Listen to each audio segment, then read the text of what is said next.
we discussed the need for us to bring this to an animated version, and we decided on the 2D for not only the nostalgia, but just for we we wanted the art to be endearing, but as a support to what we are telling.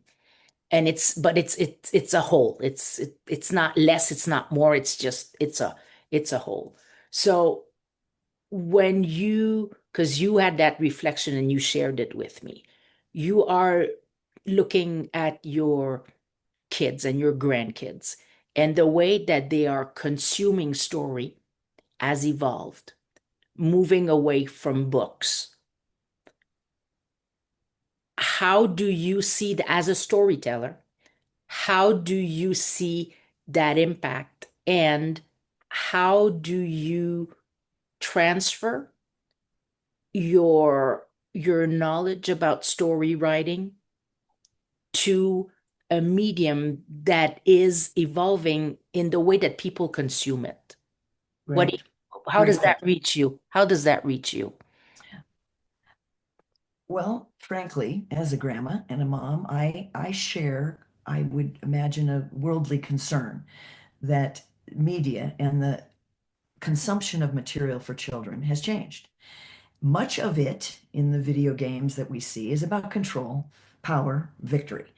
These are, and there are challenges, certainly, and there are things that you build up and construct, but you tear them down, and that's how you get points. So, so my goal here is to reverse that and to remind kids that really there's still a hero's journey. There's still a problem here to solve. This is not a fancy. This is an important little story, and you invest in it. You identify. Yeah. The thing about children, I think they will identify with this child. Older people will identify with the grandmother, and everybody will pick an elf and say, "That's me. If I went to the North Pole, I'd be that guy." So it's identifying with the people that touch you and using storytelling to perhaps create a little more innocence. Remind us that we have come from a background in the 50s, 60s, and 70s that is worth enshrining. It's worth not. I've always thought, as a writer, you need to keep a foot in the past and a foot in the future. I recognize that I am not going to create the next awesome Donkey Kong. It's not me. But I will continue to write stories that I think will still appeal to the kids of today if they have a moment, a 10-minute moment to sit down and watch on their screens or, on television, a story that touches them. Yeah.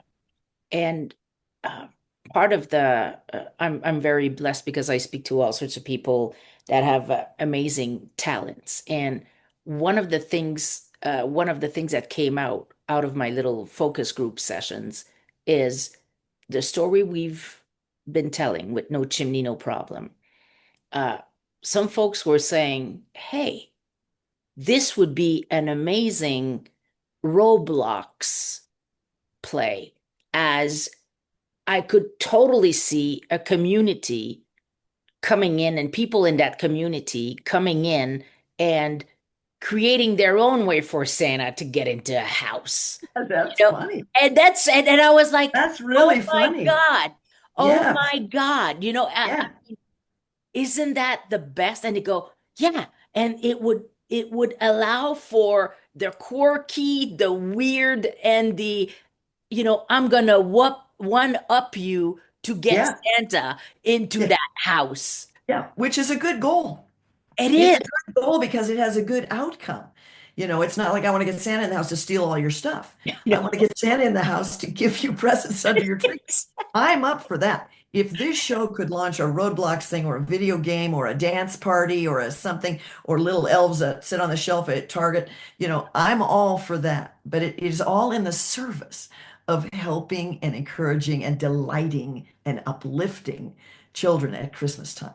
Yeah, let's get a Roblox thing and he can squeak through the floor and flip through the spout and tear the roof off and create a new magical chimney and go through the screen in the window. All of that stuff is fun. Let's do it all.